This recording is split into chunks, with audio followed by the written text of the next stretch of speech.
My name is Rob O'Sullivan, and I'm a filmmaker and a lifelong Army football fan. For the past 3 years, I've had the unique opportunity to produce a series of videos profiling young officers on active duty in the Army. Through all of my experiences around West Point, Army football, and the Army as a whole, I've come to understand that there's something uniquely different about the Brotherhood that wears the black and gold. I want to provide a vehicle for them to tell their story. My film, None More American, will profile 12 individuals who decided to stay at West Point or chose to attend the academy after 9/11, who as a high school senior made a commitment for the next 10 years of their lives, knowing full well that they would most likely serve in combat, and who chose to come to West Point to take that fight directly to the enemy. Army football is a brotherhood like no other. Steeply storied in tradition and built of men of uncommon courage, the famous statement by General Marshall that resides on a plaque that each player touches as they take the field rings as true today as it ever has. I want an officer for a secret and dangerous mission. I want a West Point football player.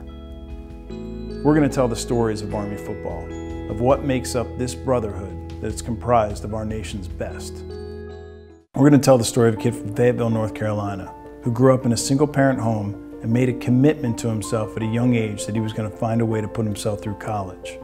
A kid who almost never came to West Point if not for the sage advice of his mother. Someone who had academic scholarships to Virginia Tech, North Carolina State, and the University of North Carolina, Chapel Hill, but chose West Point. Someone who on 9/11 called home and heard his mom say, "Don't you think it's about time that you come home?"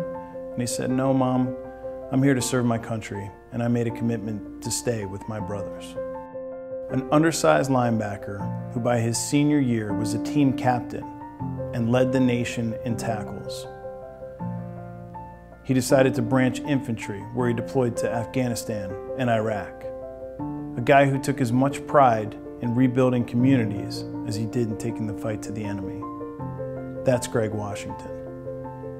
Or how about a kid from North Dakota who had the opportunity to walk on at Nebraska, but instead chose to go to West Point? A 6'5", 295-pound offensive lineman who was a 2-year starter for the Black Knights. Somebody who branched combat engineer and deployed to Iraq twice, saw himself in firefights every week, and who understood very quickly that small unit tactical leadership was where he wanted to spend his time. Someone who spent 2 years qualifying for and being accepted by the Special Forces.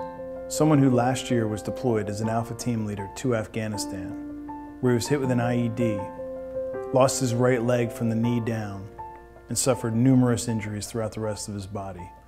A guy who's had 20 surgeries at Walter Reed and continues to recover from his injuries, but is determined to get back to his team. That's Seth Neiman.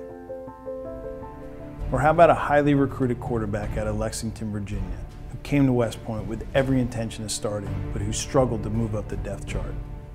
Someone who is undeterred and approached every day with contagious enthusiasm and an unyielding work ethic. A selfless teammate who switched to defense his senior season to best serve the team.